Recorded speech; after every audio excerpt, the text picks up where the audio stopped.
இன்றைய நற்செய்தி வாசகம் திருத்தூதர் மத்தேயு எழுதிய தூய நற்செய்தி நூலிலிருந்து வாசகம்.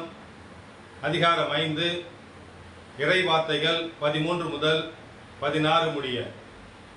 அக்காலத்தில் இயேசு தம் சீடரை நோக்கி கூறியது: நீங்கள் மண்ணுலகிற்கு உப்பாய் இருக்கிறீர்கள்.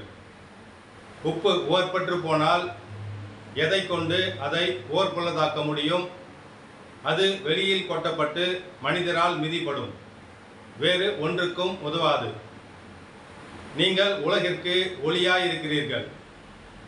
மலை மேல் இருக்கும் நகர் மறைவாய் இருக்க முடியாது.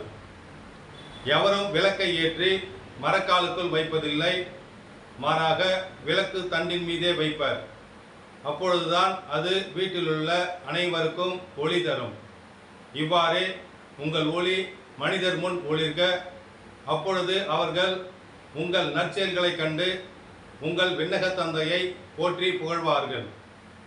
ஆண்டவரின் அருள்வாக்கு. கிறிஸ்துவே உமக்கு புகழ்.